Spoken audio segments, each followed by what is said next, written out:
Hello everyone, good morning student. Welcome again. This video is for 7th standard student and today I am going to explain new chapter number 16, Forest Green Lungs of the Earth. So chapter number 15 की complete exercise solution की video ma'am ने upload कर दी है। जिन भी बच्चों ने अभी तक वर्क कंप्लीट नहीं किया है वो कंप्लीट कर लीजिए। Open your book students. Chapter number 16, Forest Green Lungs of the Earth. Why forest called the green lungs of the earth? Because without forest, without trees, human life is not possible. Okay बिना forest बिना trees के human की life possible नहीं हो सकती। अगर पेड़ नहीं होंगे तो ऑक्सीजन नहीं होगा और ऑक्सीजन नहीं होगा तो लाइफ को सोच पाना भी मुश्किल है या इम्पॉसिबल है कह सकते हैं। ठीक है, point number first, forest and their layers. क्या क्या पढ़ने वाले हैं हम? फॉरेस्ट और उनके लेयर्स के बारे में, significance of forest, benefit of forest, conservation of forest and food chain.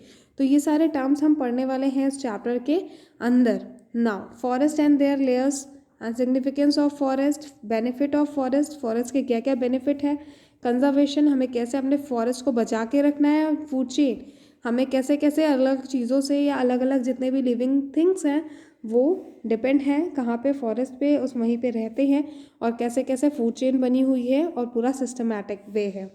Now starting of के पॉइंट पे आते हैं पहले तो। Forest is a natural resource comprising vast area of uncultivated lands where various plant, trees, animal and microorganism exist. Forest एक ऐसी जगह है, वास्ट एरिया होता है, यहाँ पे बहुत सारे पेड़ होते हैं, एनिमल्स होते हैं, माइक्रो ऑर्गेनिज्म। आप सभी को पता है फॉरेस्ट में तो अलग अलग तरीके के एनिमल्स होते हैं जो हमारे लिए इम्पोर्टेंट भी है और उनका रहना भी ज़रूरी है। ठीक है, एक एग्जांपल दूंगी मैं, हनी बी। हनी बी को सभी ने देखा है, मधुमक्खी। अगर मधुमक्खी पॉलिनेशन नहीं करती तो बहुत सारे प्लांट्स ग्रो नहीं कर पाएंगे। वाई? क्योंकि आप सबको पता है honey bee is a agent, ठीक है, जो पॉलिनेशन करती है और इससे ज़्यादातर प्लांट उगते हैं और रिप्रोडक्शन होता है। तो ये हम प्रीवियस चैप्टर में पढ़ चुके हैं ये सारी बातों को। तो कहीं ना कहीं हमारे लिए एनिमल्स भी इम्पॉर्टेंट है। फॉरेस्ट में be of various types depending upon the climate condition of temperature. तो फॉरेस्ट अलग अलग टाइप के भी हो सकता है, डिपेंड करता है कि यूपी में कैसा टेम्परेचर और क्लाइमेट है। आप सबको पता है यूपी में कैसा रहता है, समर सीज़न, यहाँ पे बहुत सारे सीज़न है और अलग अलग सीज़न में अलग अलग तरीके के प्लांट्स होते हैं। अगर हम अलग जगह पे जाएँ तो वहाँ का टेम्परेचर पूरे साल में डिफरेंट होता है, राइट। टेम्परेचर भी डिफरेंट होता है, हो सकता है एक ही जैसा हो, तो वहाँ पे अलग अलग तरीके के पेड़ होते हैं। देयर में be a coniferous forest in cold region. जो कोल्ड रीजन में फॉरेस्ट होते हैं उसे हम क्या कहते हैं? Coniferous forest. Underline this part. There may be a coniferous forest in cold region, temperate forest in temperate region, and rainforest in tropical region or areas. Forest hold the maximum variety of the world terrestrial species. तो forest के पास तो सबसे ज़्यादा variety है because animals land में आने से डरते हैं। ठीक है, तो वो ज़्यादातर कहाँ पे एग्जिस्ट करते हैं? फॉरेस्ट के अंदर। अंडरलाइन कर लीजिए and leave a comment in a comment box what we called a cold forest, temperate forest and tropical areas forest. Now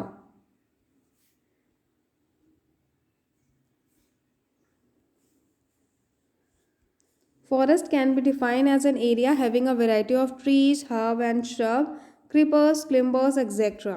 तो फॉरेस्ट कैसा एरिया है जहाँ पे बहुत सारे ट्रीब हैं, हर्ब है, श्रब है और क्रिपर्स है और क्लिम्बर्स है, etcetera. Animals like monkey, elephant, bears, deer, tiger, lions, leopard, jackals etcetera are found in forest. तो बहुत सारे एनिमल्स एंड प्लस बर्ड्स भी होते हैं। Birds, insect, variety of micro organism are also significant for part of forest. Thus a great diversity life forms in seen in forest. ठीक है, तो बहुत सारे लाइफ के एक तरह से यहाँ पे वर्ड यूज़ किया गया डाइवर्सिटी, बहुत सारी अलग अलग लाइफ फॉरेस्ट के अंदर मिलती है, एनिमल हो, माइक्रो ऑर्गेनिज्म हो, प्लस अलग अलग तरीके के प्लांट्स एंड एनिमल्स। ठीक है, now come to the interesting fact. Scientists have estimated that forests cover about 30% of the world total land area. In India, 24.39% of the land is covered with forest. ठीक है, तो India में कितना percent land covered है forest से? 24.39। Now 30%, अगर overall world की बात की जाए तो scientist have estimated that forest covered about 30% of the world total land area. तो टोटल लैंड एरिया कितना कवर्ड है? 30%। नाउ आगे आते हैं, अंडरलाइन कर लीजिए इसे। A forest can be visualize as having various floors. तो फॉरेस्ट में भी अलग अलग फ्लोर्स होते हैं, लाइक कोई ऊपर साइड है, कोई नीचे है ना, उससे नीचे है। आगे देखते हैं, पहला है हमारा canopy the roof. Roof area को हम क्या बोलते हैं फॉरेस्ट का?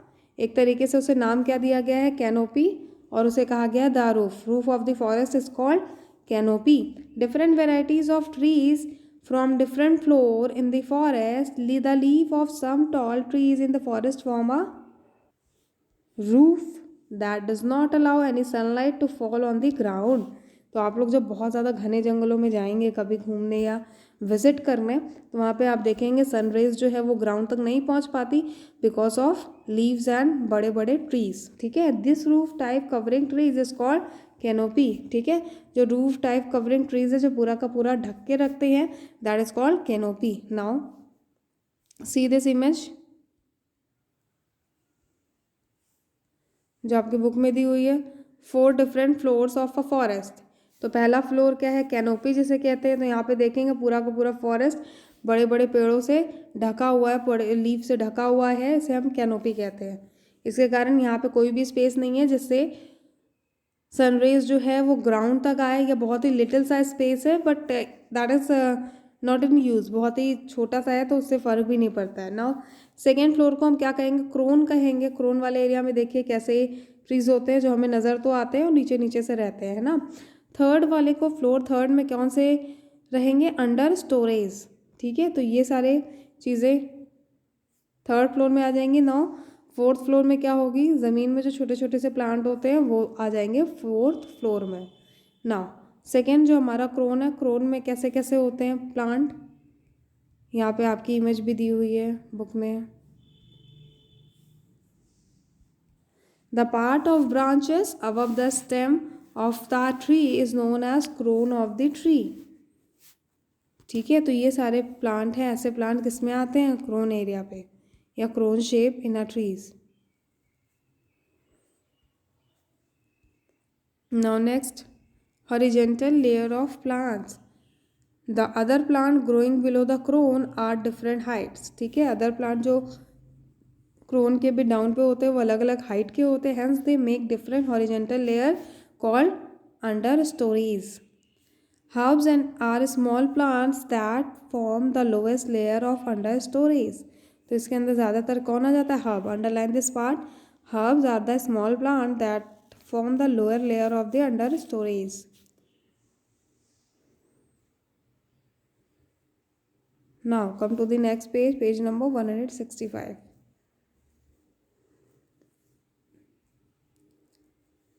Now फ्लोर्स की बात होगी अब। फॉरेस्ट के floor, forest floor. The forest floor is covered with fallen leave. जो सबसे नीचे वाला फ्लोर है हमारा फोर्थ फ्लोर, ट्विक्स, फ्रूट्स, शीज and dead and decaying organic matter. तो आप सभी को पता है कि जो कि मौसम अलग अलग चेंज होते रहते हैं, तो कुछ पेड़ों से क्या होते हैं, पतझड़ के मौसम में बहुत सारे लीव्स गिर जाते हैं, फ्रूट्स हैं ज़मीन में पड़े रहते हैं गिर करके। या बात की जाए कभी कभी पेड़ भी जब बहुत ज़्यादा ओल्ड हो जाता है तो क्या होता है? Dead and decaying organic matter. ठीक है, ज़मीन में गिर जाता है, या कोई एनिमल डेड हो रहा है तो वो भी किस में? ज़मीन पे है। तो फॉरेस्ट का जो फ्लोर है वो कहीं ना कहीं इन सारी चीज़ों से एक तरह से कवर्ड रहता है। ठीक है, तो वहाँ पे dead and decaying organic matter भी है, फ्रूट भी है, शीट भी है, लीफ भी है। ठीक है, नाउ मैनी इंसेक्ट्स, वर्म, बहुत सारे insects, worm, beetles, micro organism उस पार्ट में रहते हैं, 4th फ्लोर में, क्योंकि वो सब ज़मीन में रेंगने वाले कीड़े हैं, तो वो सब उसी लास्ट वाले एरिया में रहते हैं। ठीक है, पत्तियों से अपना खाना बना के खाते हैं और फूड चेन को कंप्लीट करते हैं। Micro organisms like algae, bacteria, तो आप सबको पता है माइक्रो ऑर्गेनिज्म कौन कौन से होते हैं, एल्गी, बैक्टीरिया, फंजाई।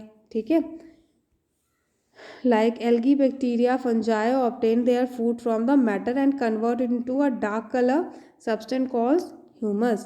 ठीक है, तो ये सारे भी बैक्टीरियाज जो है, सब सारे लोग, सारे लिविंग ऑर्गेनिज्म जितने भी हैं, of course they are all are eating food, तो ये कहीं ना कहीं से अपना फूड भी जनरेट ही कर लेते हैं। कोई एक एनिमल दूसरे एनिमल को खाता है, आप सबको पता है। कोई एनिमल क्या खाता है, लीफ खाता है, आप सबको पता है। कैटरपिलर जो होता है वो क्या खाता है, लीफ खाता है अपने प्लांट की। तो इस तरीके से such micro organism are called decomposers. ठीक है, जस्ट लाइक कि कोई एनिमल है, कोई बड़ा सा एनिमल है, वो वहाँ पे क्या हुआ, डेड हो गई, उसकी डेथ हो गई, तो जो माइक्रो ऑर्गेनिज्म होते हैं वो उसकी बॉडी में जाके क्या होते हैं, अटैच हो जाते हैं और उसकी बॉडी को धीरे धीरे डिकम्पोज कर देते हैं। इसलिए उन्हें हम क्या कहते हैं, such micro organism are called decomposers. Underline this part.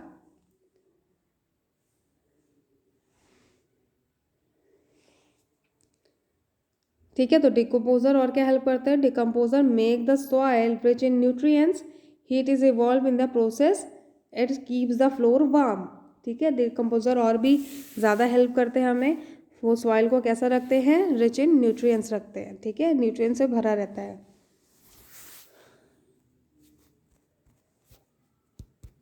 Now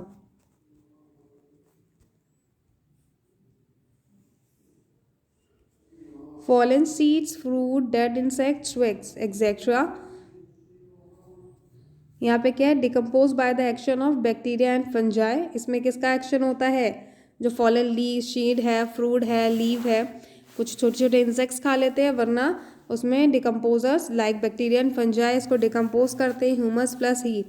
ठीक है, और वो क्या बनता है, source of mineral and nutrition. Other plants के लिए वो मिनरल एंड न्यूट्रिशन का सोर्स बन जाता है। तो इस तरीके से फॉरेस्ट के अंदर जो लास्ट 4th फ्लोर है उसमें ऐसे ही फंक्शन होता है। ठीक है, नाउ प्रैक्टिकल टास्क नंबर 1। पहले पेन सेलेक्ट कर लेते हैं। Goal to test that heat is evolve during the decomposition of organic matter.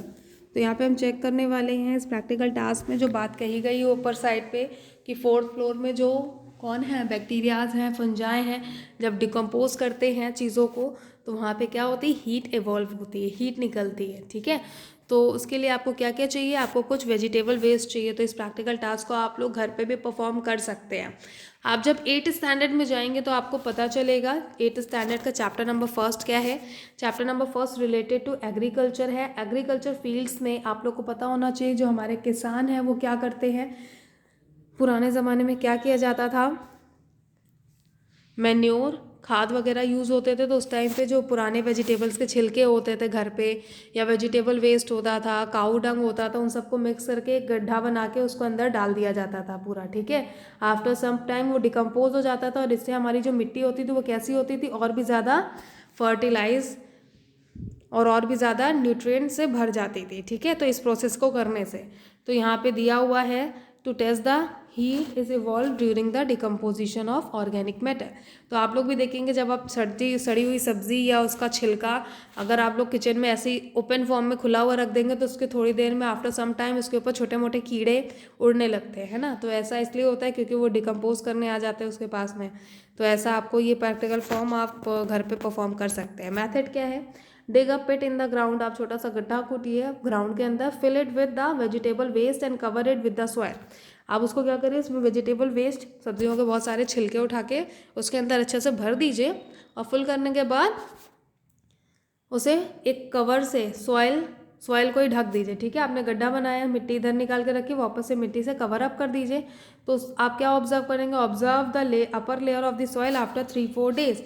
3 से 4 दिन बाद आप सॉइल की ऊपर वाली लेयर को जज करेंगे तो क्या होगा, वहाँ पे the upper layer of the soil feel warm, आपको जो ऊपर ही मिट्टी होगी जहाँ पे आपने डिग करके वेजिटेबल वेस्ट को डाला था वो कैसी फील होगी, थोड़ी सी वार्म फील होगी। Heat is evolve during the decomposition of organic matter. तो आपको इससे क्या पता चलता है इस प्रैक्टिकल टास्क से, हीट निकलती है किससे? Decomposition of organic matter. Heat is evolve during the decomposition of organic matter. तो इस प्रैक्टिकल टास्क नंबर फर्स्ट को आप लोग ईजिली घर पे परफॉर्म कर सकते हैं। आप अपने घर के आसपास एरिया में, आपके घर के सामने अगर स्पेस है, मिट्टी है, तो वहाँ पे आप छोटा सा गड्ढा खोद के उसमें बहुत सारे वेजिटेबल वेस्ट, घर में 2-3 दिन में जितनी सब्जी कटती है उसका वेजिटेबल वेस्ट उठाइए और फिर उसके अंदर डाल दीजिए। आफ्टर 3-4 डेज आप नोटिस करेंगे कि वो एरिया थोड़ा सा, जो उसकी ऊपर की मिट्टी होगी, ऊपरी लेयर, वो थोड़ी सी कैसी हो जाएगी, वार्म हो जाएगी, आपको गर्म फील होगा वहाँ पे अदर आसपास के एरिया की मिट्टी के कंपैरिजन में। ठीक है, नाउ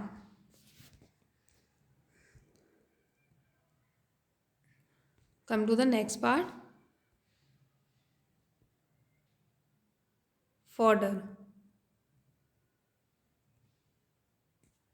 पहले पेन सेलेक्ट कर लेते हैं। Fodder forest forms an important source of food for cattle and other grazing animals.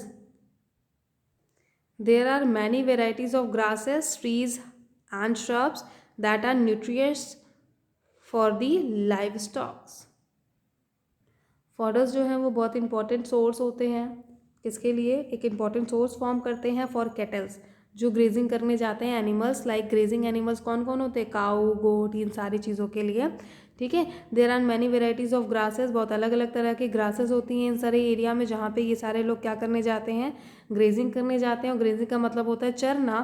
Trees and shrubs that are nutritious for the life stocks, तो यहाँ पे बहुत सारे छोटे छोटे से ट्रीज, श्रब्स वगैरह रहते हैं जो ग्रेजिंग करते हैं animals. Now next, fuel. Easy topic है, आपको पता है would as a fuel.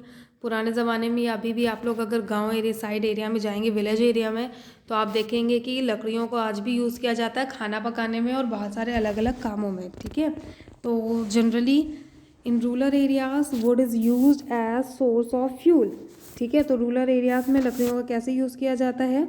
Source of fuel की तरह, for cooking and other house hold work. ठीक है, कुकिंग करने के लिए। This would is also provided by forest. ठीक है, ये वुड भी कहाँ से आती है? सारी लकड़ियाँ फॉरेस्ट से आती हैं, है ना। Now next, timber.